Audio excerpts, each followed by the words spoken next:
When the $50 million system collapsed on Christmas Eve, the words, "You're just an analyst," became the only barrier between salvation and disaster. But Connor Fitzgerald wasn't who anyone thought he was. And when his hands moved through the air, in perfect sign language, speaking to a lonely deaf child that everyone else had ignored, everything changed forever.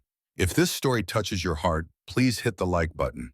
And in the comments, tell me what city you're watching from. Stories like this remind us that the most profound connections often begin with a simple gesture of understanding. The alarm clock shattered the pre-dawn silence at 5:30. Connor Fitzgerald's hand shot out from under the covers, silencing it before the second beep. Old habit. 4 years of single fatherhood had trained him to wake before the sound could disturb his son. He lay still for a moment in the darkness, eyes adjusting to the faint glow creeping through the curtains. December in Chicago meant the sun wouldn't rise for another hour. But Tyler's school started at 8:15, and Connor's shift at Meridian Technologies began at 7. The math was simple. Early mornings were the price of being present.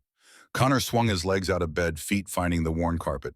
The apartment was small. 2 bedrooms, 1 bathroom, a kitchen barely large enough for 2 people to stand side by side. But it was theirs. After Sarah left 3 years ago, chasing a promotion that took her to California and out of their lives, this place had become their sanctuary. He patted down the narrow hallway, stopping outside Tyler's door, cracked open as always. His son slept sprawled across the bed, one arm dangling off the edge, mouth slightly open. 10 years old. Growing so fast, Connor sometimes felt like he was watching time-lapse photography. Connor moved to the kitchen. Coffee first. Always coffee. While the machine gurgled and hissed, he pulled eggs from the refrigerator, bread from the cabinet. Scrambled eggs and toast, Tyler's favorite. The ritual of breakfast had become sacred to them. No phones, no television, just father and son sharing the first moments of the day. By 6:15, Tyler emerged from his room, hair sticking up in 3 directions, wearing the pajamas Connor had bought him last Christmas. The boy shuffled to the table and collapsed into his chair with the dramatic exhaustion only a 10-year-old can muster before 7 a.m. "Morning, buddy," Connor said, sliding a plate in front of him. Tyler grunted, not quite awake yet. Connor sat across from him with his own plate and coffee. They ate in comfortable silence for a few minutes. Outside, the city was beginning to stir. Car engines, distant sirens, the hum of a world waking up. "Dad," Tyler's voice was soft, uncertain. "Yeah. Why did Mom leave us?" The question landed like a punch. Connor set down his fork, buying himself a second to breathe. Tyler asked this sometimes, not often, but when he did, Connor knew it meant something was weighing on his son's mind. "Your mom didn't leave you," Connor said carefully. "She made a choice about her career, about what she wanted her life to look like. And sometimes people want different things than we want for them." Tyler pushed eggs around his plate. "But did she leave because of me? Because I wasn't good enough?" "No." Connor reached across the table, waited until Tyler looked up. "Listen to me, Ty. You are the best thing that ever happened to me. You're smart, you're kind, you're funny. Your mom leaving had nothing to do with you not being enough. It had to do with her not being ready to put someone else first. That's on her, not you." Tyler nodded, but Connor could see the doubt still lingering in his eyes. "You're my number one thing," Connor added. "Always have been, always will be." A small smile tugged at Tyler's mouth. "Even more than your coffee. Even more than my coffee." They finished breakfast and Connor cleaned the dishes while Tyler got dressed for school. By 7:20, they were in Connor's 12-year-old Honda Civic, navigating morning traffic toward Tyler's elementary school.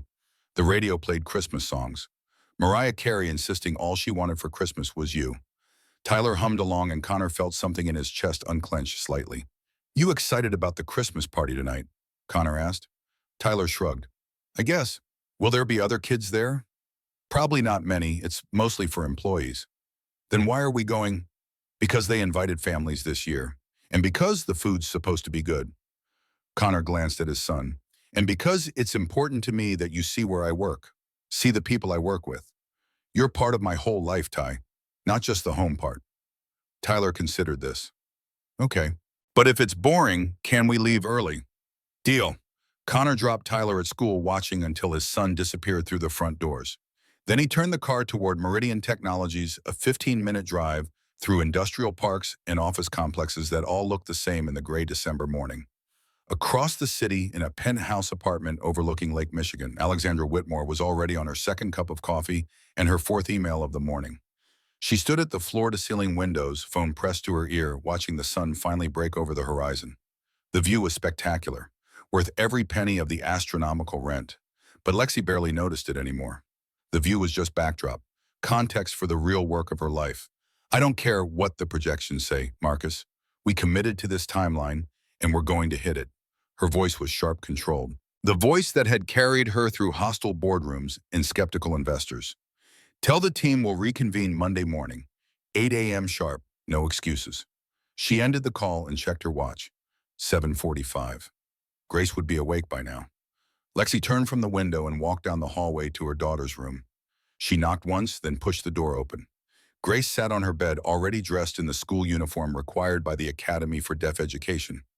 7 years old, small for her age. She looked up when Lexi entered, and her hands moved in quick, practiced motions. "Good morning, Mama. You were on the phone again." Lexi's hands moved in response, slower, less fluid than her daughter's. "Good morning, sweetheart. Yes, work emergency. Did you sleep well?" Grace nodded. Her hands asked another question. "Do you have to work today? It's Friday." "I always have to work, Grace. You know that." Lexi sat on the edge of the bed. "But I'll pick you up from school, okay? And tonight we're going to a Christmas party. There will be decorations and food. It'll be fun." Grace's expression didn't change. Her hands moved again, and the question they formed made Lexi's breath catch. "Mama, do you love me?" Lexi froze. The question hung in the air between them, impossibly heavy. Of course she loved Grace. Everything she did every 14-hour day, every missed bedtime, every sacrifice, it was all for Grace. To give her daughter the best life possible, the best schools, the best therapists, the best of everything. But Lexi's hands didn't move. She opened her mouth, searching for words, but Grace needed sign language, and Lexi's mind had gone blank. The moment stretched too long. Grace's face fell slightly. She looked down at her hands.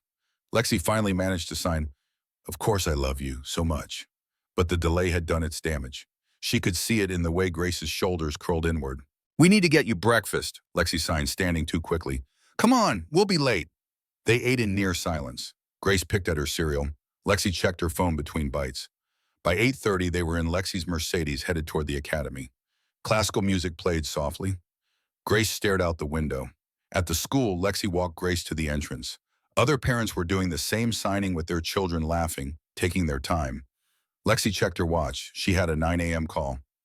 "Have a good day," she signed to Grace. "I'll see you at 3:30. Grace nodded and walked inside without looking back. Lexi returned to her car and sat behind the wheel for a moment, that question still echoing in her mind. "Do you love me?" What kind of question was that? What had she done wrong that her daughter needed to ask, but there was no time to process it? Her phone was already ringing, another crisis, another fire to put out. Lexi took a breath, answered the call, and drove toward Meridian Technologies. Connor arrived at the office at 7 a.m. exactly. The building was mostly empty this early. He liked it that way. The quiet, the sense of having the place to himself before the chaos of the day began. He took the elevator to the third floor where the systems analysis department occupied a maze of cubicles and conference rooms. His desk was in the corner. Not a window seat, but not buried in the center either. A reasonable compromise. Connor set down his coffee and logged into his computer. 347 unread emails. He began sorting through them, flagging the urgent ones, archiving the junk, responding to what he could handle quickly.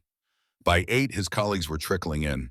Patrick Donnelly appeared first, a software engineer in his 50s, with a perpetual smile and a weakness for terrible puns. He stopped by Connor's desk with his own coffee. "Morning, Fitz. You coming to the Christmas party tonight?" "Wouldn't miss it. Tyler's tagging along. Bringing the kid brave, man. These things can get pretty dull." Connor smiled. "He'll survive. Besides, I want him to see where Dad spends his days."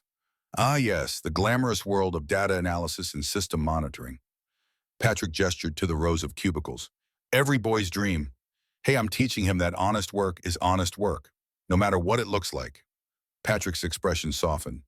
"That's a good lesson." He paused. "You know, Connor, what you did taking the position with flexible hours after Sarah left, a lot of guys wouldn't have made that choice. The kid's lucky to have you." Connor felt heat creep up his neck. He wasn't good with compliments. "I just did what needed doing." Still, Patrick moved on and Connor returned to his emails. But the words lingered. "Made that choice. Maybe." Or maybe it was just the only option that made sense when he looked at his son's face. and remembered what it felt like to be 10 years old and scared your world was falling apart. At 9 a.m., the department meeting began. 12 people crammed into a conference room, reviewing system performance metrics and upcoming projects. Connor sat in the back taking notes, saying little. He'd learned over the years that staying quiet and delivering results was more valuable than being the loudest voice in the room. The meeting dragged until 10:30. Connor was back at his desk diving into a particularly nasty data integration problem when he noticed movement in his peripheral vision.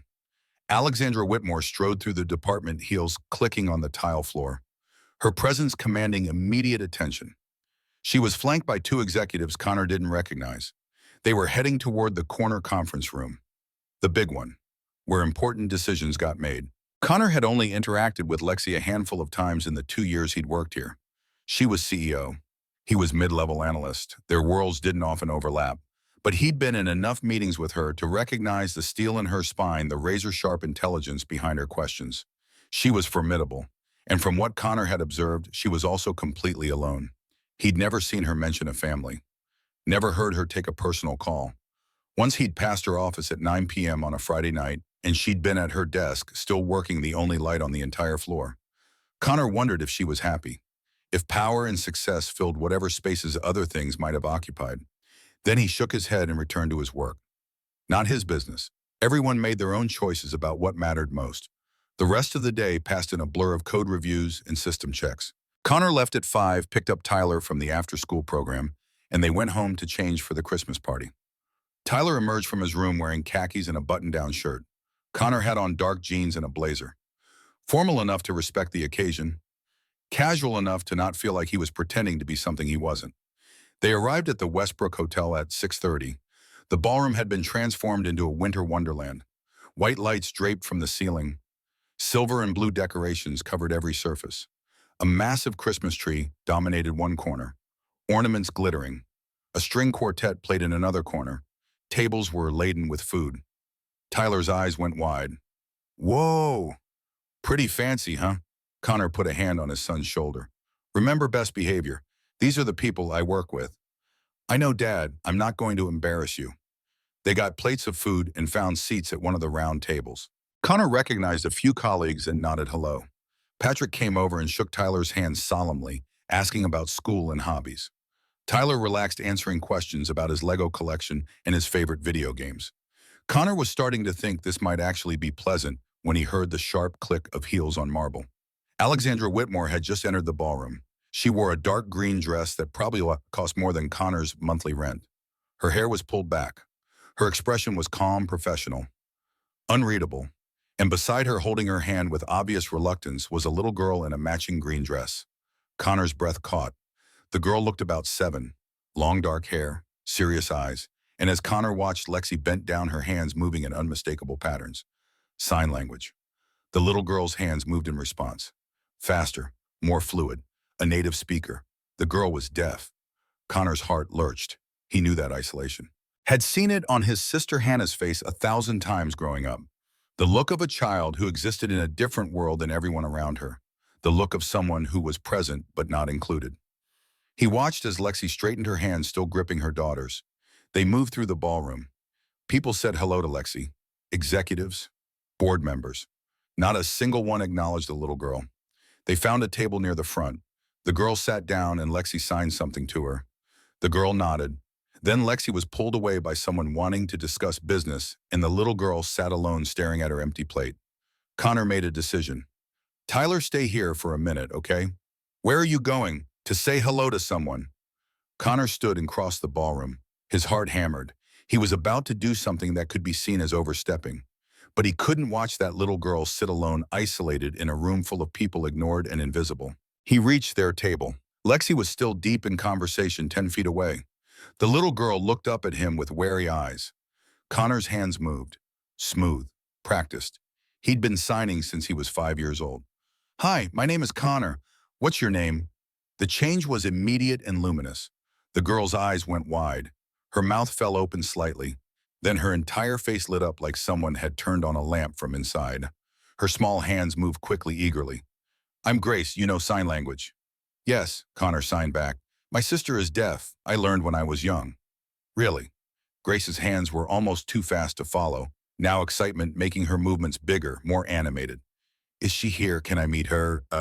She lives in another city, but I can tell her about you. Grace beamed, then her expression turned uncertain. Her hands moved more slowly. Most people don't know how to talk to me. They smile and wave, but they can't say anything. Connor's chest tightened. That must be lonely. It is, but Mama's teaching herself. She's getting better. Grace paused. Do you have kids? I have a son, Tyler, he's 10. Would you like to meet him? Grace nodded enthusiastically. Connor turned and gestured to Tyler, who'd been watching with undisguised curiosity. Tyler approached and Connor introduced them, signing as he spoke aloud. Tyler, this is Grace. Grace, this is Tyler. Tyler raised his hand in a small wave, then his own hands moved clumsy, but sincere. Hi, nice to meet you. It was basic, first-year sign language learned from watching Connor communicate with Hannah. But Grace's reaction suggested Tyler had just performed magic. She smiled wider and signed back slower this time, matching his pace. It's nice to meet you too, Tyler. Tyler looked to Connor for confirmation he'd understood, and Connor nodded. Tyler grinned. Behind them, a voice cut through the ambient noise. Grace, what are you doing? Lexi had returned. Her expression was a complicated mix of surprise, confusion, and something that might have been alarm. Her eyes darted between her daughter and Connor. Connor straightened, suddenly aware of how this might look. A male employee approaching the CEO's child uninvited. Ms. Whitmore. He extended his hand. Connor Fitzgerald, Systems Analysis. I noticed Grace sitting alone and I thought I'd say hello. I hope that's appropriate. Lexi shook his hand automatically, but her focus was on Grace, who was signing rapidly. Mama, he knows sign language, and his son knows some too. Can Tyler be my friend, please? Lexi's face went through another series of rapid changes, surprise, relief, gratitude, and beneath it all, something that looked like pain. She signed to Grace, of course, sweetheart. Then to Connor, speaking aloud while signing, I didn't know you knew ASL. My younger sister Hannah is deaf. Born that way, I grew up signing. Connor gestured to Tyler. Tyler picked up the basics from visiting his aunt. Lexi looked at Tyler, really looked at him, and her expression softened. That's wonderful. Most kids Tyler's age wouldn't bother. Tyler shrugged, suddenly shy. Aunt Hannah's cool. It's not hard once you get used to it. Grace tugged on Lexi's sleeve, signing, Can Tyler come play sometime? And Mr. Connor, please. Lexi had hesitated. Connor could see the internal battle playing out. The protective mother versus the woman who'd just watched her daughter light up with joy for the first time in who knew how long. That could be arranged, Lexi said carefully, if Mr. Fitzgerald and Tyler are interested. We'd love that, Connor said, and meant it. They exchanged phone numbers. Grace was practically vibrating with excitement, signing so fast Connor had to ask her to slow down. Tyler was asking questions about her school, her favorite subjects. For a few minutes, the ballroom noise faded, and it was just four people having a genuine conversation. Then Bradford Thornton appeared. Thornton was the CFO, mid-40s, expensive suit, the kind of confident swagger that came from old money and Ivy League pedigree. Connor had been in exactly 2 meetings with him, and both times Thornton had been dismissive of anyone he deemed beneath his level. Alexandra, Thornton said, not even glancing at Connor or the children. We need to discuss the Q4 numbers. Now would be good. Lexi stiffened. Brad, I'm with my daughter. I can see that. But this can't wait. Board wants answers Monday morning. Lexi looked torn. Grace's face fell, her hand signing, Do you have to go? Just for a few minutes, Lexi signed back. To Connor, she said, Would you mind staying with Grace? I won't be long.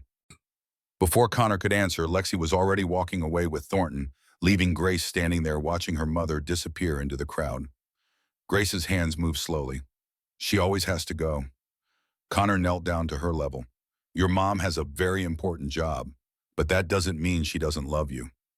How do you know? Because I can see it, in the way she looks at you, in the way she made sure you understood what she was saying before she left. She's trying, Grace. That counts for something. Grace considered this. Then she signed, Will you really let me play with Tyler? Absolutely. In fact, why don't you teach him some new signs right now? He needs the practice. Grace's mood shifted immediately. She grabbed Tyler's hand and pulled him toward the dessert table, signing instructions Tyler clearly didn't fully understand, but was game to try to follow. Connor stood and found himself face to face with Diane Fletcher, one of the senior engineers he respected. That was kind of you, Diane said quietly. Most people don't bother with Grace. They don't know how. She's just a kid who wants to be included. Doesn't seem that complicated. Diane smiled. You'd be surprised how many people think it's too much work. She paused. For what it's worth, Lexi's a better person than most people realize. She's just been in survival mode so long she's forgotten how to do anything else. Connor watched Lexi across the room, deep in conversation with Thornton, her body language tense. What happened, if you don't mind my asking? Her husband died 4 years ago. Car accident. Grace was only 3, had just lost her hearing from meningitis 6 months earlier. Lexi was already climbing the corporate ladder, but after losing her husband, she went into overdrive. Made CEO within 2 years. I think work became her way of controlling something when everything else had fallen apart. Connor understood that impulse.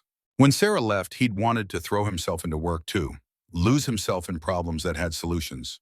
But Tyler had needed him present, not buried in the office, so he'd made a different choice. Must be hard, Connor said, balancing all that. Impossible, I'd say, but she keeps trying.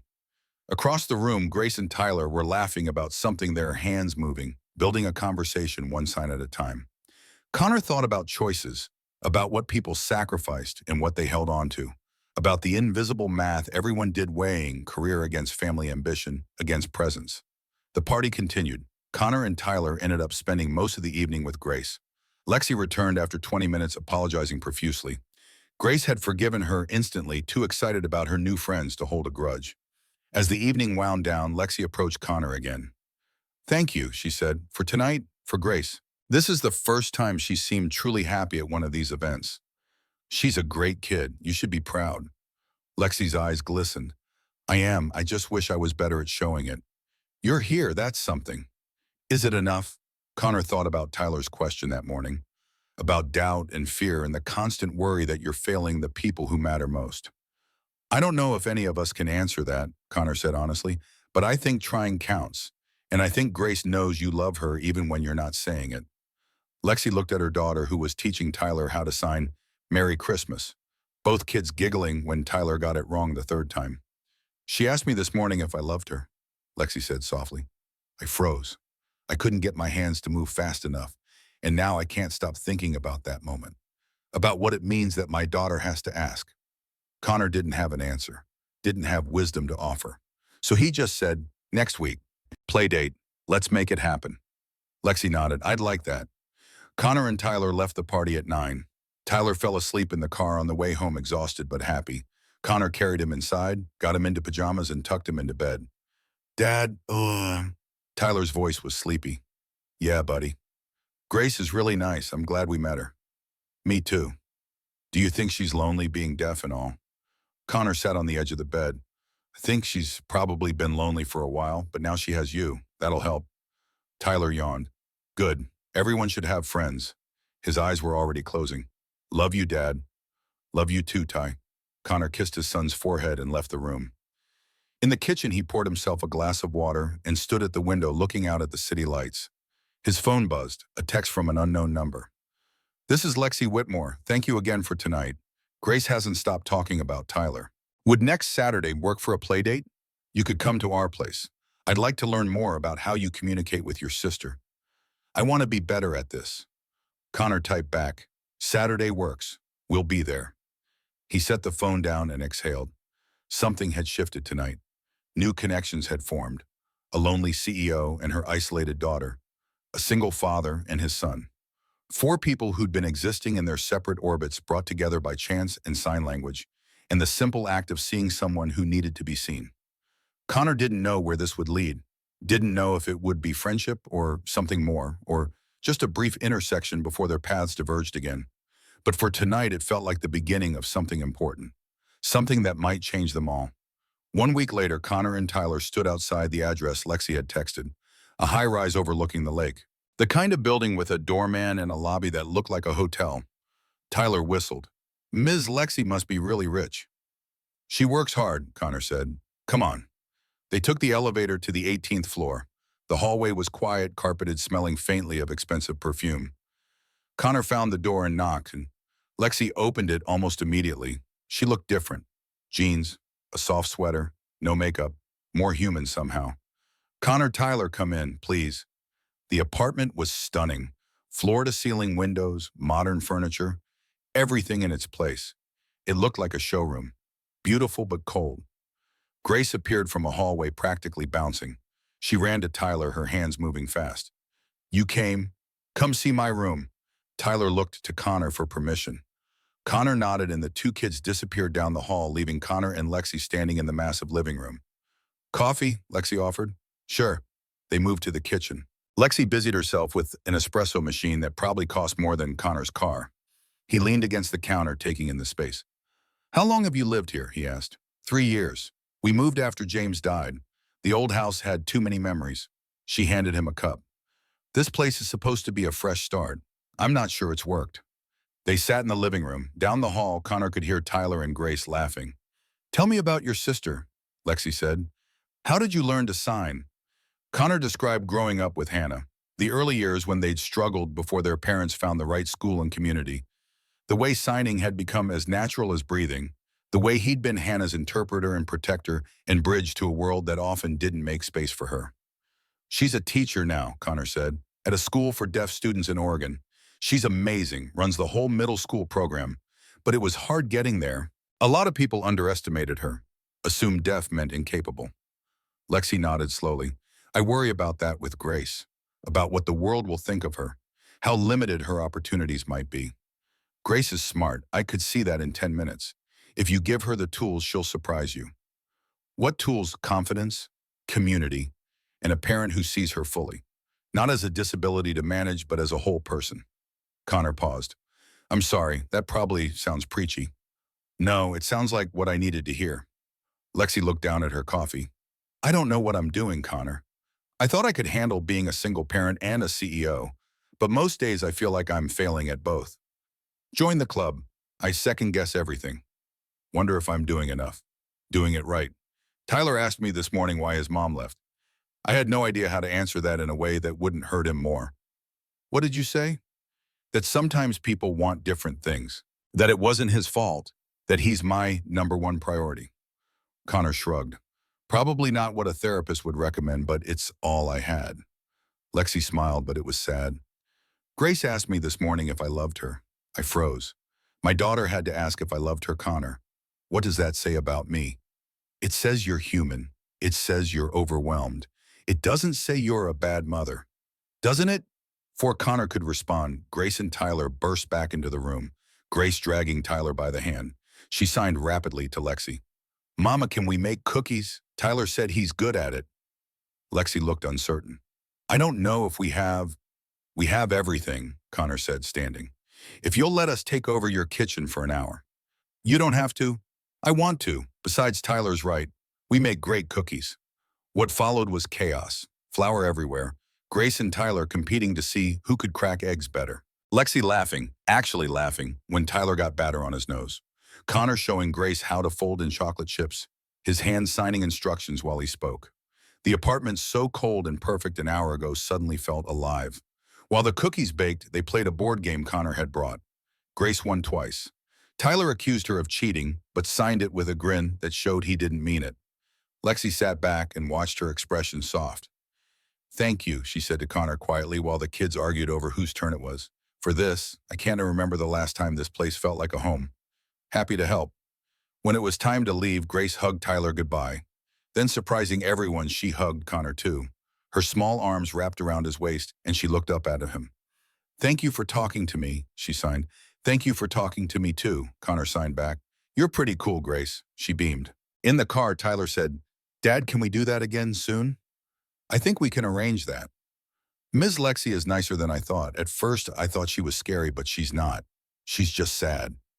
Connor glanced at his son, 10 years old, already learning to see past surfaces. "Yeah, buddy, I think you're right." 3 days later, Connor was at his desk when his phone rang. Lexi's name on the screen. "Connor, I need to ask you a huge favor." Her voice was tight, stressed. "What's wrong?" "I have to fly to Chicago tomorrow. Emergency with a contract. I'll be gone 3 days. My usual backup childcare fell through. My parents are in Florida. I have no one." She paused. "Could Grace possibly stay with you and Tyler?" "I know it's a lot to ask." "Of course," Connor said without hesitation. "Are you sure 3 days is—" "Lexi, We'd love to have her. Tyler will be thrilled, and I promise Grace will be safe and happy.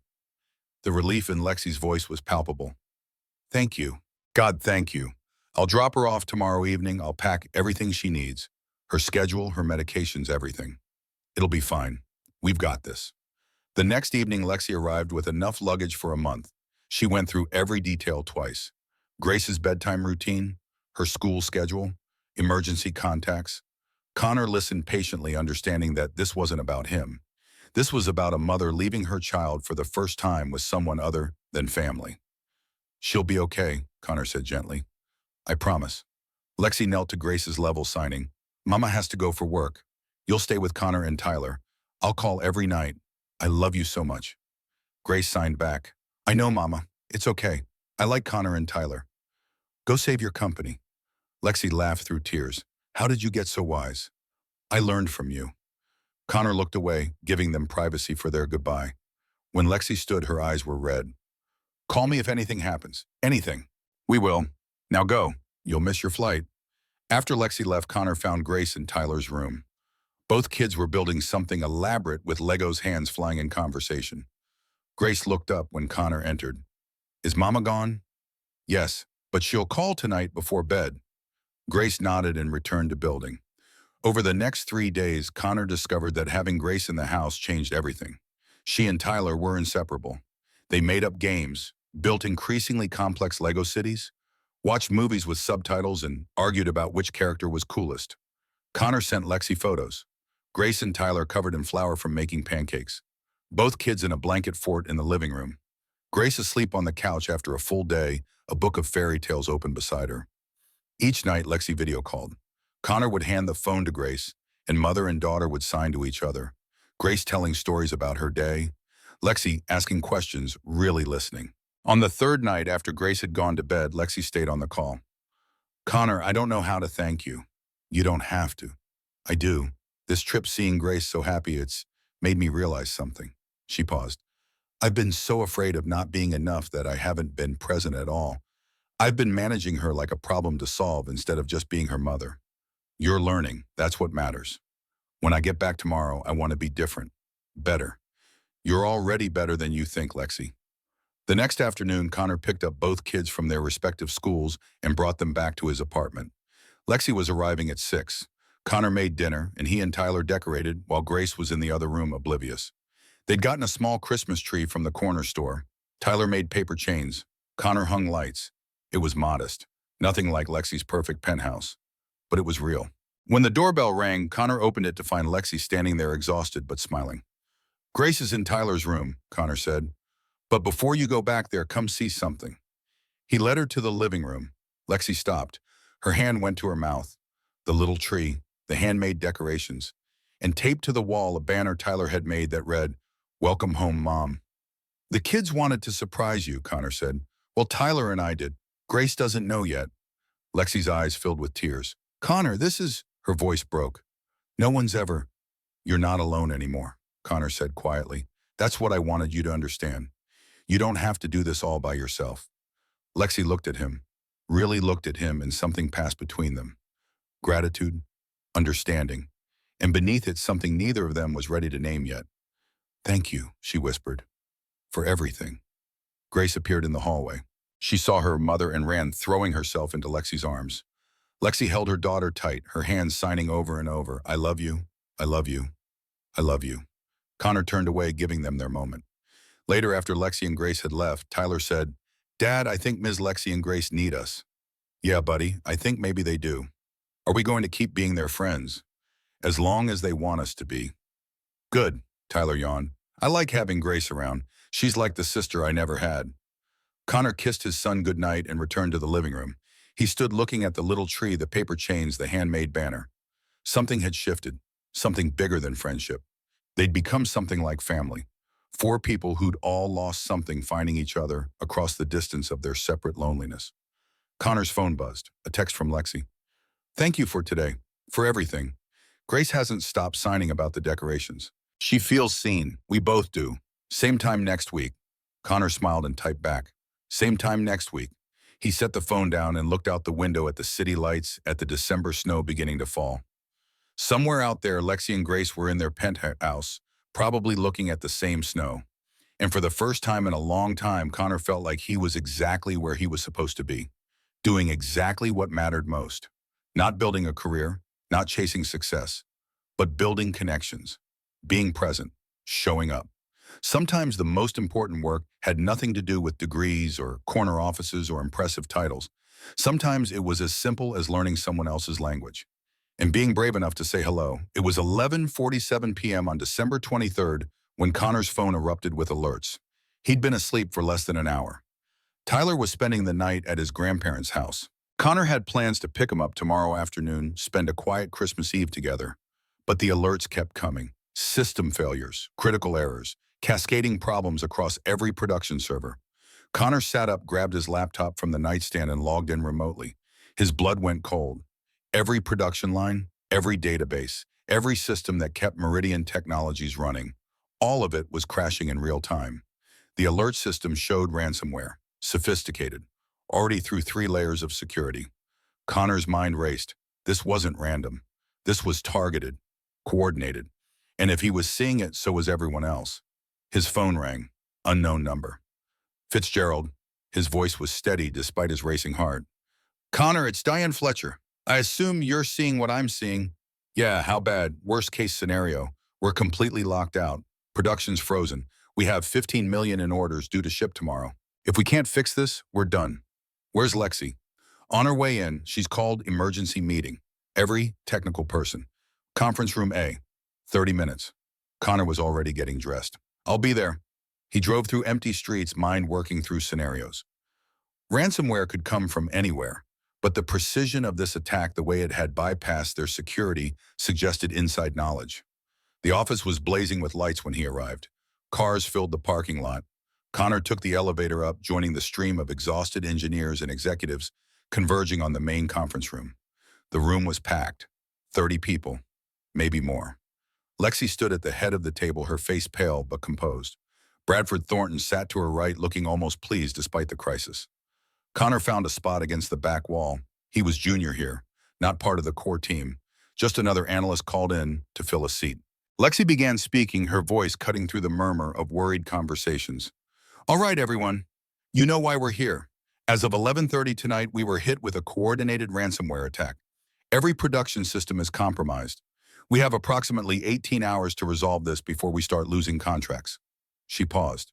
Failure is not an option. I need solutions. Now. The lead engineer, a man named Richard, stood. We're analyzing the West attack vector. Appears to be a zero-day exploit. Highly sophisticated. We can try to isolate infected systems and restore from backup, but how long? Thornton interrupted. 3 days, minimum. Unacceptable. We need this fixed by noon tomorrow. Then we need help. External consultants, cybersecurity specialists, people who know. Connor's voice came from the back, quiet but clear. It didn't come from outside. The room went silent. Everyone turned to look at him. Excuse me? Thornton's tone was sharp. Who are you? Connor Fitzgerald. Systems analysis. Connor pushed off the wall, moving closer to the screen displaying their network architecture. The ransomware didn't breach from outside. Look at the timestamp on the first infection. 11:43 p.m. That's when the backup system initiated its nightly sync. Richard frowned. So the infection started on the backup server, which means someone plugged an infected USB drive directly into that server sometime between 11:30 and 11:43. Connor pointed to the network diagram. This wasn't a hack. This was physical access. Someone who knows our systems. Someone inside. The room erupted in arguments. Impossible. No one has that access. Our security is tight. Thornton stood. This is speculation from a junior analyst. We don't have time for conspiracy theories. It's not speculation. Connor's voice was calm. Pull the physical access logs for the server room. Check who badged in between 11 and midnight. You'll find your answer. Lexi was staring at him with an expression Connor couldn't read. Can you prove this? Give me access to the logs. I'll prove it. Thornton stepped forward. Alexandra, we can't let some random analysts start digging through our security. He's right. Diane's voice cut through Thornton's objection. Connor's methodology makes sense. If there's even a chance this is internal, we need to check. Lexi made a decision. Connor, you have access. Diane, Richard, work with him. Everyone else start containment protocols. We isolate what we can and work on restoration in parallel. The room emptied quickly, people scattering to their assignments. Connor found himself at a terminal with Diane and Richard looking over his shoulder. He pulled up the access logs, scrolled through entry times. There, 11:37 p.m., badge entry to server room. Connor's stomach dropped when he saw the name. That's impossible, Richard said. That badge belongs to Lexi. Connor finished. Alexandra Whitmore's credentials. But Connor knew Lexi had been at home. He'd texted with her at 11:30. She'd been putting Grace to bed. Someone cloned her badge, Connor said. Used her credentials to get access and leave a trail pointing to her. Diane swore softly. This is sabotage. Yeah, and we need to find out who did it before they pin this on Lexi and destroy her. Connor looked at the screen at the tangled web of corrupted systems and stolen credentials and knew what he had to do. He was going to fix this. Not because it was his job, not because anyone asked him to, but because Grace deserved a mother who wasn't destroyed by corporate politics. Because Tyler was learning that doing the right thing mattered more than playing it safe. Because Lexi had trusted him with her daughter, and this was how he repaid trust. By showing up. By using every skill he had. By refusing to let good people be destroyed by people who only cared about power. All right, Connor said, here's what we're going to do. And as he started outlining his plan, as Diane and Richard began to understand the depth of Connor's knowledge, the question hung unspoken in the air. Who was Connor Fitzgerald really? And why had he been hiding in plain sight all this time? The answers would come. But first they had a company to save, and a saboteur to catch. Connor's hands moved across the keyboard with practiced precision. The server room hummed around them, cooled air rushing through vents, the soft whir of machinery creating a mechanical symphony. 2 a.m., 5 hours since the attack began. The rest of the company had gone home or to hotels waiting for morning and whatever verdict would come. But Connor, Diane, and Richard remained. And Lexi. Always Lexi pacing behind them, phone pressed to her ear, managing board members and investors, and the slow-motion catastrophe unfolding in real time. Talk to me, Diane said, leaning over Connor's shoulder. What are we looking at? Connor pulled up a diagnostic screen. Lines of code scrolled past, red errors flagging dozens of corrupted systems. The good news is we've isolated the infected servers. 70% of our systems are clean and can be brought back online. And the bad news? The automation protocols that control production scheduling, inventory management, and order fulfillment are completely corrupted. We can't just restore from backup because the backups are infected too. Connor sat back, rubbing his eyes. We need to rebuild the entire protocol suite from scratch. Richard swore softly. That's 6 months of work, maybe more.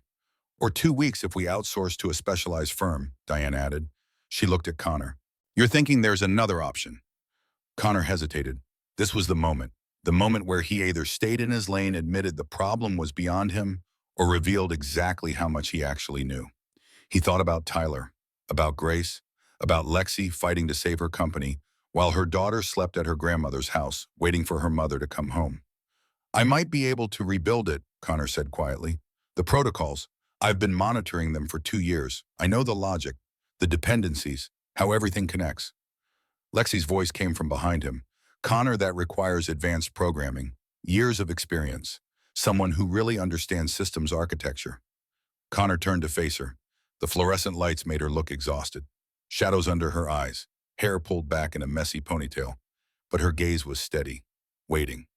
MIT class of 2006, bachelor's and master's in computer science and engineering. I specialized in systems architecture and automation protocols. Connor's voice was matter of fact. I worked for 3 years as a senior systems engineer before Tyler was born, and my marriage started falling apart. After Sarah left, I needed flexible hours, so I took positions that let me be present for my son. The work is less prestigious, the pay is lower, but I get to pick him up from school, make him dinner, be there. The room was very quiet. Diane's eyes widened. You have a master's from MIT, and you're working as an analyst.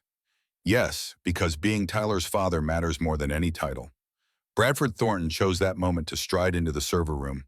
He'd been gone for an hour, supposedly managing board communications, but his timing felt calculated. How are we progressing? Thornton demanded. Then he noticed everyone's expressions. What happened? Connor has an MIT degree, Diane said. He thinks he can rebuild the automation protocols. Thornton's face went through several rapid changes: surprise, skepticism, then something that looked almost like fear. "That's ridiculous," Thornton said. "Connor, I appreciate the enthusiasm, but this isn't the time for junior staff to play hero. We need real expertise." "He has real expertise," Lexi said slowly. She was still looking at Connor. "MIT doesn't give out master's degrees to anyone. If Connor says he can do this, I believe him." "Alexandra, be reasonable. Why would someone with an MIT master's be working as an analyst? It doesn't make sense." "It makes perfect sense," Connor said quietly. "When you have a 7-year-old son who just watched his mother leave, who needs to know his father chose him, who needs stability more than he needs a father with an impressive resume."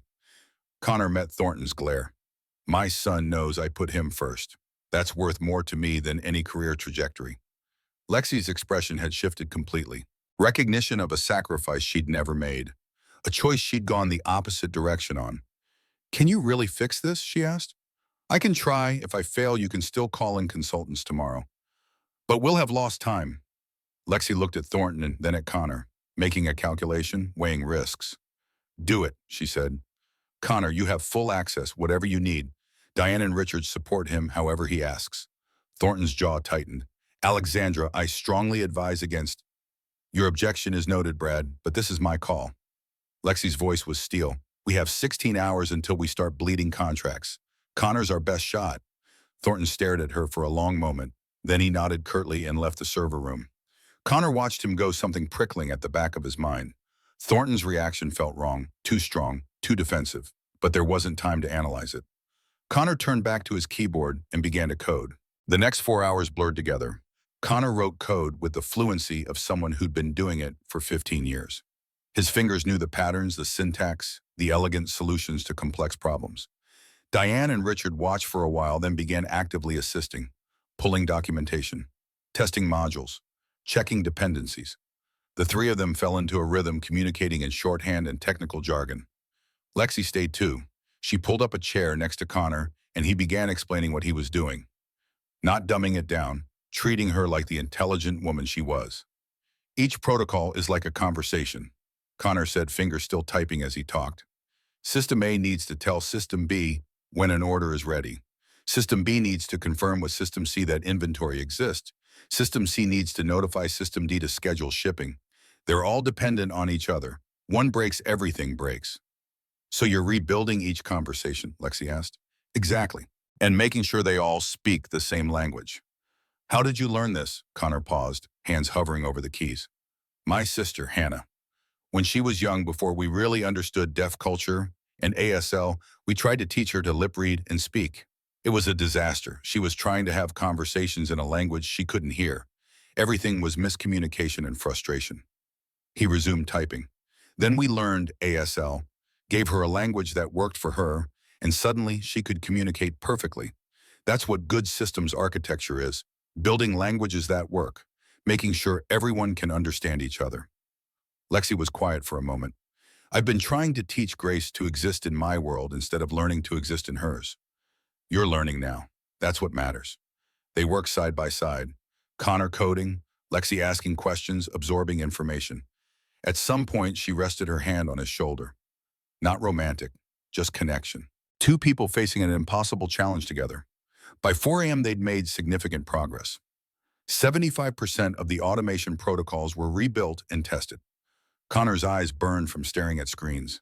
His back ached, but they were close. So close. "Take a break," Lexi said. "Get coffee. Stretch. You've been at this for 4 hours straight." "Almost done. Just need to finish the integration layer and—" His screen went black. Connor's heart stopped. He frantically typed commands. Nothing. The system wasn't responding. "What happened?" Diane asked, rushing over. "I don't know. Everything just crashed." Connor rebooted the terminal. When it came back up, he pulled up the code repository. Empty. Every line of code he'd written. Gone. "No," Connor breathed. His fingers flew over the keyboard, searching backups, temp files, anything. But it was all gone. Wiped clean. Richard checked the server logs. His face went pale. "Someone deleted the entire working directory. 4:03 a.m., 3 minutes ago." "Who has access at this hour?" Lexi demanded. "Only senior executives. And us." Connor pulled up the access logs. There, a credential stamp. but something was wrong. This shows it was deleted from your workstation, Lexi, Connor said slowly. But you've been sitting next to me for the past 4 hours. Lexi leaned in, staring at the screen. That's impossible. I haven't touched my computer since midnight. Connor dug deeper. Network logs, connection records, and there it was. Someone remotely accessed your workstation, using your credentials, at 4 a.m. He pulled up more data. They've been monitoring our work, waiting until we were close to completion. Then they wiped everything. Can you trace who did it? Diane asked. Connor's jaw tightened. The remote connection came from inside the building. Executive floor, office 312. They all knew whose office that was. Bradford Thornton. Lexi stood abruptly. That son of a bitch. Lexi, wait, Connor grabbed her arm. If you confront him now, he'll deny everything. Claim his computer was compromised too. We need more evidence. He just destroyed 4 hours of work, sabotaged our only chance to fix this. Lexi's voice shook with fury. My company is dying, Connor. I don't have time for evidence. Connor understood her rage, felt it himself, but acting on emotion now would play right into Thornton's hands. 6 hours left, Connor said. Here's what we do. I rebuild the code. Faster this time because I know exactly what I'm doing, but we don't save it to the network. We keep it local, offline, where Thornton can't reach it. Can you really rebuild it that fast? I remember most of it, and I'll cut corners, make it functional rather than elegant. It won't be pretty, but it'll work. Lexi looked at Diane and Richard. They both nodded. Do it, Lexi said. And when this is over, I'm going to destroy Brad Thornton. But before Connor could start typing, his phone rang. Tyler's number. Connor's stomach dropped. It was 4:15 in the morning. Tyler should be asleep at his grandparents' house. He answered. Ty, what's wrong? His son's voice was small, frightened. Dad, I had a nightmare. I woke up and you weren't here and I got scared. When are you coming home? Connor closed his eyes. He'd promised Tyler they'd have Christmas Eve together. Promised they'd make cookies and watch movies and be a family. Buddy, I'm still at work. There's an emergency and you're not coming home. The disappointment in Tyler's voice cut like a knife. Not yet. I'm sorry. I know what I promised. Silence. Then Tyler's voice again, steadier. Is it important what you're doing? Yes, very important. A lot of people will lose their jobs if I can't fix this. Another pause. Connor could hear his son thinking. Then you should stay, Tyler said. Mom left because she put herself first. You should stay and help people. That's what makes you different from her. Connor felt his throat tighten. 10 years old. His son was 10 years old and already understood sacrifice and duty better than most adults. I love you, Ty, so much. I love you too, Dad. And Dad, Grace called Grandma. She wanted to make sure you were okay. She's worried about you and Miss Lexi. Tell Grace I'm fine. Tell her I'm helping her mom. Okay? Dad, come home when you can. Whenever that is, I'll understand. Tyler hung up. Connor sat holding the phone for a moment, then looked at Lexi. Your daughter sent a message too. What did she say? Connor pulled up his phone. Grace had sent a video through Lexi's mother. In the clip, Grace sat in her pajamas, hands moving in sign language. Mr. Connor, I know you're helping my mama. Thank you for being there. Mama gets lonely sometimes, even though she doesn't say it. She needs someone who understands. You understand, so thank you. Also tell Mama I love her very much, and I'm not scared anymore because I know you and Tyler are our family now. The video ended. Lexi's hand went to her mouth. Tears spilled down her cheeks. She said family. Yeah, Connor said softly. She did. For a moment, they just stood there. Two exhausted people in a humming server room at 4:30 in the morning, connected by something bigger than work or crisis or any logical reason. Then Connor turned back to his keyboard. All right, let's save your company. We can process emotions later. Lexi laughed through her tears. Deal. Connor coded with singular focus. This time he didn't explain, didn't teach, just wrote. Line after line of elegant, efficient code. Building bridges between systems. Creating conversations that would let machines understand each other. Diane and Richard tested each module as he finished it. Lexi brought coffee, food, whatever they needed. By 5:30 a.m., they'd rebuilt 60% of the protocols. By 680%. At 6:45, Bradford Thornton returned to the server room. He looked surprised to see them still working. Still here? Thornton's tone was casual, but his eyes were sharp. Thought you'd given up by now. Why would we give up? Lexi asked. Well, after someone deleted all of Connor's work, I assumed. Thornton let the sentence hang. Connor didn't look up from his screen. We rebuilt it. Should be done in 30 minutes. Thornton's expression flickered. Just for a second. But Connor saw it. Fear, anger, the realization that his sabotage had failed. Remarkable, Thornton said, although I have to wonder about the quality. Code written under this kind of pressure by someone who's clearly exhausted, surely there will be errors. The code is solid, Connor replied. Still, I've been in contact with the board. They want an update in 1 hour. What exactly am I supposed to tell them?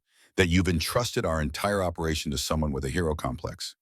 Tell them we'll have systems operational by 8 a.m., Lexi said coldly. Or better yet, Brad, tell them nothing. I'll handle the board myself. Will you? Because from where I'm standing, this looks like a catastrophic failure of leadership. Thornton took a step closer. You brought your daughter to a professional event. You've been spending time with junior employees outside of work. And now you're gambling our entire company on someone whose background doesn't add up. The board is going to ask questions, Alexandra. Connor saw what Thornton was doing, planting seeds of doubt, making Lexi second-guess herself, setting up the narrative for his own ascension. But before Connor could intervene, Lexi stepped between them. You want to question my judgment, Brad Fine. Let's talk about judgment. Her voice was quiet but carried absolute authority. In the 3 years you've been CFO, you've pushed for cuts to our security infrastructure, argued against redundancy measures. Every decision that made us vulnerable to this attack you advocated for. Thornton's face darkened. That's standard cost optimization. And when the attack happened, where were you? You disappeared, and just now you tried to sabotage Connor's work. Lexi pulled out her phone, showed him a screenshot. We have the access logs, your office, your computer, your network signature deleting our code at 4 a.m. Thornton went very still. You wanted this to fail, Lexi continued. Wanted me to fail, so you could take my position. She stepped even closer. But here's what's going to happen instead. Connor is going to finish his work. We're going to save this company. And then I'm going to present all of this evidence to the board and the police. You're done, Brad. Thornton's facade cracked. The polished executive disappeared, replaced by something uglier. You think you're so smart, he hissed. But you're a terrible CEO, Alexander. You spend your time playing with deaf children instead of making hard decisions. This company deserves better leadership. By destroying us, Lexi's voice was ice. By removing you, the board already has doubts. Do you really think they'll believe your conspiracy theory over my word? Connor stood. He was tired of being talked about like he wasn't there. You're right about one thing, Connor said quietly. I have been observing for 2 years, every meeting, every suspicious decision, every time you undermined Lexi in front of the board. I document patterns, Brad. It's what systems analysts do, and your pattern has been crystal clear. Connor pulled up a file on his screen. I wasn't sure what you were planning, but I knew you were planning something, so I kept records. The color drained from Thornton's face. You're bluffing. Am I? Connor turned the screen so Thornton could see. Page after page of compiled evidence. Thornton looked between Connor and Lexi. Trapped. Security is already on their way, Lexi said calmly. As if on cue, 2 security officers appeared in the doorway. Gentlemen, please escort Mr. Thornton to his office. He'll be collecting his belongings and leaving the building immediately. Thornton's face contorted with rage. You'll regret this, both of you. Try it, Connor said mildly. But think about how your family will react when they find out you committed corporate sabotage. Think that'll go over well at the country club. Thornton lunged toward Connor, but the security officers grabbed him. They hauled him toward the door, Thornton shouting threats the entire way. When the server room door finally closed behind them, silence fell. Diane let out a breath. Well, that was dramatic. Connor's legs suddenly felt weak. The adrenaline was wearing off. Lexi put a hand on his shoulder. You okay? Yeah, that was a lot. Connor looked at her. Did I just end my career going after a CFO? No, Lexi's voice was firm. You just saved it, and mine. She glanced at the clock. How much time do you need to finish? Connor returned to his keyboard. 20 minutes, maybe less. Then finish. I'll handle the board. Connor finished the code at 7:42 a.m., 18 minutes before the board meeting. It's ready, he said. Diane and Richard run the integration tests. They worked in tense silence. Connor watched the test results scroll past. Green, green, green. Every module passing, every connection solid. At 7:53, Diane looked up. It's working, Connor, it's actually working. All systems operational, production lines responding, orders processing. Connor slumped in his chair. They'd done it. Lexi was on her phone explaining the situation to the board. Connor heard fragments. Fully operational.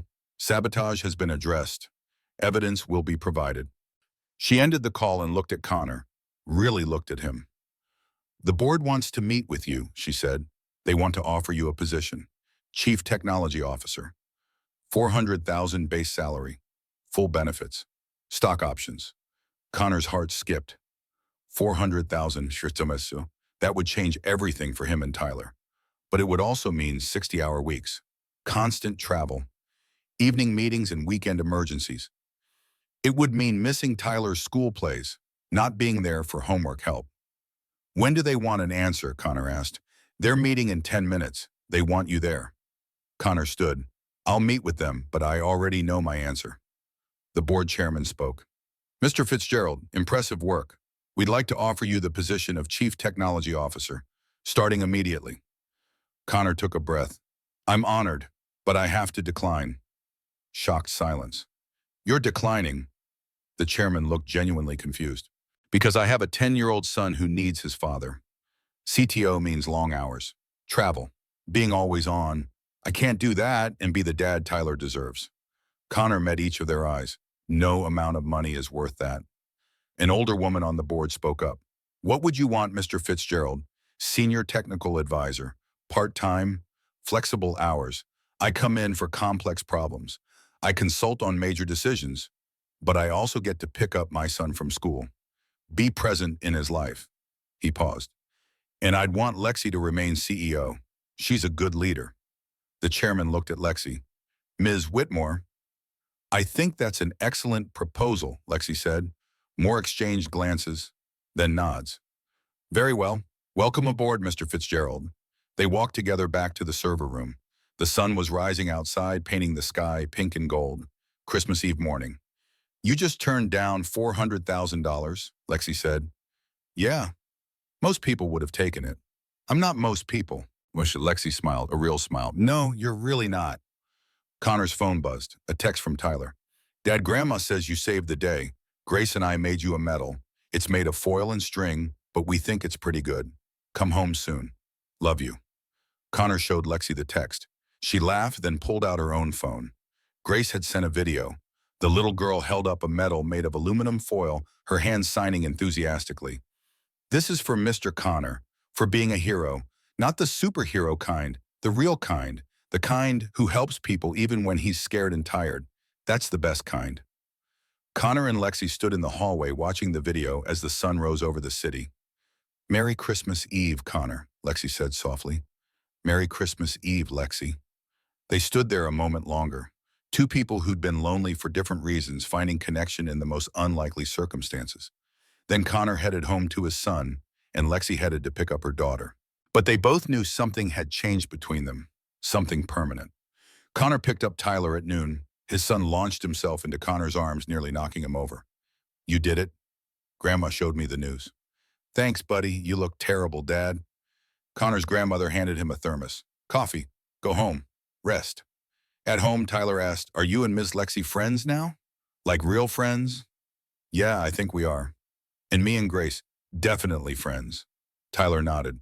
Grace told her grandma that she wishes we were her family. Is that weird? No, buddy, I don't think it's weird at all.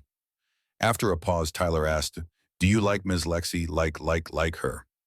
Connor pulled into their parking lot. I think I might. How would you feel about that? Tyler thought carefully. I think I'd be okay with it. Grace is cool, and Ms. Lexi is nice.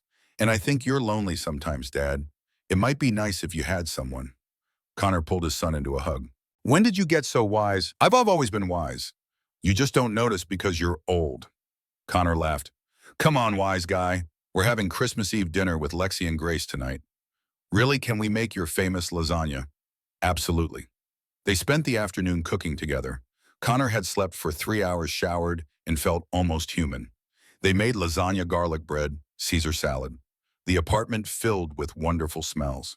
At 5 p.m., the doorbell rang. Connor opened it to find Lexi and Grace both bundled in winter coats, snowflakes dusting their hair. Grace rushed past and threw her arms around Tyler. Her hands moved rapidly in excitement. Tyler laughed, signing back. Connor and Lexi stood in the doorway, suddenly shy. Lexi held up a bottle of wine. I brought reinforcements. You have no idea. Connor took her coat. Lexi wore jeans and a soft red sweater. Her hair was down. She looked more relaxed than he'd ever seen her. Your apartment is nice, she said. It's a home, Lexi said. You can feel it. They ate dinner at Connor's small table. 4 people crowded around a space meant for 2. Grace and Tyler told stories. Lexi asked questions, really listening. After dinner, they moved to the living room. Connor put on a Christmas movie with subtitles. The kids curled up on the floor with blankets. Connor and Lexi sat on the couch. Thank you for this, Lexi said quietly. I can't remember the last time Christmas felt warm and real. You're here now, that's what matters. Am I though really here? Lexi looked at Grace. I've spent 4 years managing her instead of being with her. Connor understood that fear. He told her about how Tyler once broke down crying and said he just wanted to stay home and be bored with his dad. Sometimes kids don't need perfect, Connor said. They just need present. I don't know how to do that. Want to practice? Connor stood and extended his hand. Come on. He led her to the floor. They sat with the kids leaning against the couch. Grace immediately snuggled against her mother. Lexi stiffened, then slowly relaxed. They watched the rest of the movie like that. 4 people sharing blankets and warmth. When the movie ended, Grace was asleep against Lexi's shoulder. We should go, Lexi whispered. But I don't want to. Or you could stay a little longer, have coffee, talk. They moved Grace to Tyler's bed, settled Tyler on the couch, then retreated to the kitchen. Can I ask you something? Lexi said. Sure. Why did you really take the demotion? Connor told her about Sarah leaving for California, about Tyler's nightmares and declining grades. I realized he needed more than weekend dad energy, so I made a choice. You gave up your career for him. I adjusted it. Tyler knows his father chose him. How do you put a price on that? Lexi's eyes were shining. I chose my career over Grace. After James died, I buried myself in work. But really, I was just scared. Scared of feeling, scared of failing. And now I look at you and Tyler, and I see what I could have had if I'd been braver. Lexi wiped at her eyes. Do you think it's too late? Connor reached across the table, covered her hand with his. It's never too late. Start now. Be present now. They sat like that, hands touching as the night deepened. Connor, Lexi's voice was soft. Yeah, I'm glad you said hello to Grace at that party. I'm glad I did too. Something passed between them, the beginning of something neither was quite ready to name, but both could feel building. Lexi finally stood. I should take Grace home. Connor helped her wake Grace gently. The little girl signed a sleepy, thank you, before her mother led her to the door. At the threshold, Lexi turned back. Would you and Tyler want to spend Christmas Day with us, just the 4 of us? Connor smiled. We'd love that. After they left, Tyler's sleepy voice called out, Dad, are we going to be okay? All 4 of us, Connor turned. Yeah, buddy, I think we're going to be better than okay. 6 months passed like a dream. Connor settled into his role as senior technical advisor. The flexible hours meant he could maintain his routine with Tyler while contributing meaningfully to Meridian. Lexi consulted him on every major decision. They worked well together. But more than work changed. They started having weekly dinners, always all 4 of them. Grace and Tyler became inseparable. They'd formed their own little unit existing in that pure friendship only children could achieve. And Connor and Lexi were finding each other. Slowly, carefully. 2 people who'd been hurt, who carried responsibilities, who couldn't afford to be reckless. Connor took Lexi to sign language classes. Within 3 months, she could hold real conversations with Grace. The change in their daughter was visible. Grace smiled more, laughed more, seemed lighter. They went on actual dates, movie nights after the kids were asleep, dinners at quiet restaurants, long walks along the lakefront. Connor couldn't pinpoint when friendship became love. It happened gradually. A hand held a moment too long, a glance that lingered, the way his heart jumped when she walked into a room. They didn't hide it from the kids. Tyler and Grace were perceptive. They'd figured it out long before the adults acknowledged it. One evening in late June, after putting the kids to bed at Connor's apartment, Lexi and Connor sat on his small balcony. I need to tell you something, Lexi said. Okay, I'm falling in love with you. She said it simply. I wasn't looking for this. Wasn't sure I was capable of it anymore. But here we are. Connor took her hand. Here we are. I'm terrified of getting it wrong, of hurting you or Tyler. Me too. But I think sometimes the best things are worth being scared for. Is this one of those times? Connor pulled her closer. Yeah, I think it is. He kissed her, soft at first, tentative, then deeper. A promise, a beginning. When they pulled apart, Lexi was smiling. So what now? She asked. Now we see where this goes. No rush, no pressure. Just us, all four of us, building something real. I like the sound of that. They sat together as the night deepened, holding hands, not needing words. Two people who'd been lonely for so long, finally finding home in each other. December arrived again, a full year since that first Christmas party. Meridian Technologies' annual celebration was approaching. Lexi had been acting mysterious for weeks. Secretive smiles, hushed phone calls. The night of the party, Connor and Tyler dressed carefully. Tyler wore a new suit that made him look startlingly grown up. 11 years old now. Do I look okay, Dad? You look great, buddy. They met Lexi and Grace at the Westbrook Hotel. Grace wore a red velvet dress. When she saw Tyler, her face lit up. Lexi wore emerald green. Stunning. She took Connor's breath away. You're staring, she said with amusement. Can you blame me? She kissed his cheek. Come on, I have some surprises planned. The ballroom was elaborate, but this time Connor noticed something different. Several staff members wore small pins with the sign language symbol for welcome. As they mingled, Connor saw people signing greetings to Grace. Did you? Connor started. I offered free ASL classes to any employee who wanted them, Lexi said. 40 people signed up. Grace has been helping teach. Connor watched Grace move through the crowd, confidently signing with adults. The change from a year ago was remarkable. You did this, Connor said. We did this. You showed me it was possible. After dinner, the company president made announcements. Then he paused. We have a special guest tonight. The lights dimmed, music began, and Santa Claus walked in. But this Santa, as he approached the stage, his hands moved in perfect sign language. Merry Christmas. Grace's mouth dropped open. She turned to Lexi, signing frantically. Mama Santa knows sign language. I know, sweetheart. I made sure of it. Santa made his way through the ballroom. When he reached their table, he knelt to Grace's level. Hello, Grace. I've heard wonderful things about you. Grace signed back, shy but excited. They had a full conversation. Santa asking about school friends, Christmas wishes. Grace's hands moved faster, telling Santa about Tyler, about her mom learning sign language, about how much happier she was. Connor felt his throat tighten. This simple act, someone taking the time to truly communicate. After Santa moved on, Grace hugged Lexi fiercely. Best Christmas ever, Mama. The evening continued. Dancing, conversation, laughter. Connor and Lexi danced together while Tyler and Grace attempted their own awkward version nearby. I have something for you, Lexi said. She pulled an envelope from her clutch. Secret Santa. I drew your name. Connor opened it, a beautiful leather journal. Inside, Lexi had written, for the man who rewrites code and rewrites hearts. Thank you for teaching me to see differently. Connor pulled out his own gift, a small velvet box. Lexi opened it. Inside was a silver charm bracelet. Each piece was shaped like a hand position from ASL alphabet. Together they spelled a word, courage. Lexi read, her voice breaking. Because that's what I see when I look at you, Connor said softly. The courage to change, to learn, to be vulnerable. Lexi put on the bracelet. Connor, But she was interrupted by the company president calling for attention. Before we end the evening, our CEO has an announcement. Lexi looked startled. This wasn't part of the plan. She made her way to the stage, confused but composed. The president handed her the microphone. Lexi cleared her throat, but before she could speak, her phone buzzed. She glanced at it. Her face went pale. She looked at Connor across the room. Mouthed, I need you. Connor was at her side in seconds. What's wrong? Brad's lawyers, they just sent notice. They're suing for wrongful termination. Millions, and they're subpoenaing your documentation. Her voice shook. Connor, if your records aren't perfect, this could destroy the company and your career.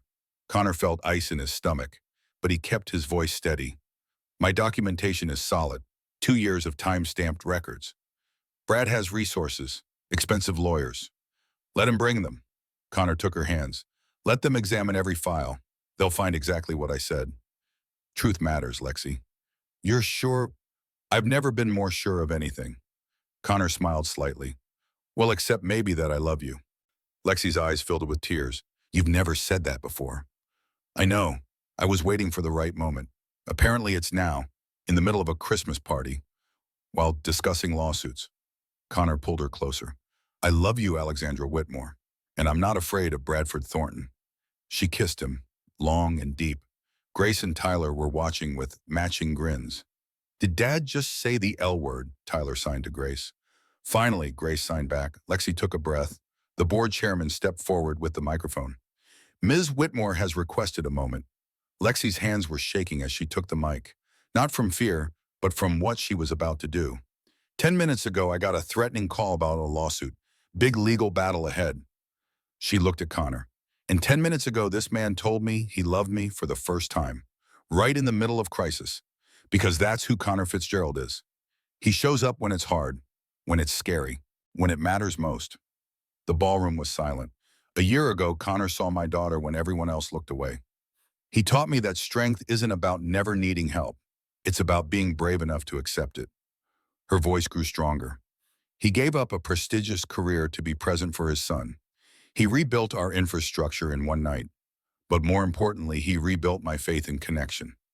Lexi stepped down from the stage, walked toward Connor, but she didn't stop at Connor. She knelt between Grace and Tyler. Grace, Tyler, this year, you two taught me what family really means. Not blood, not obligation, but choice, connection, love. She looked at Grace. You taught me to be brave, to try, to fail and try again. Grace was crying happy tears.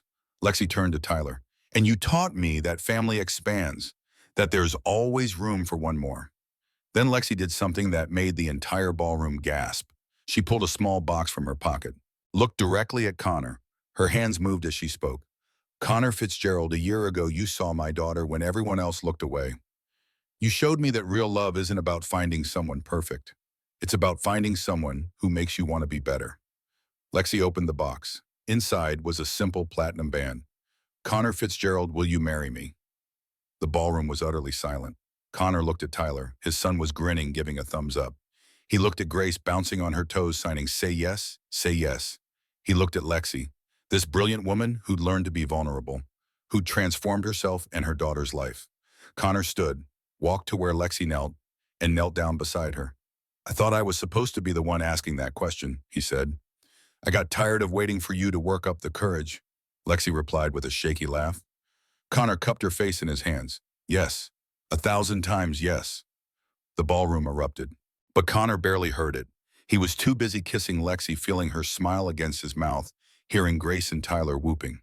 When they pulled apart, Grace and Tyler crashed into them, all four ending up in a pile on the floor, laughing and crying and hugging.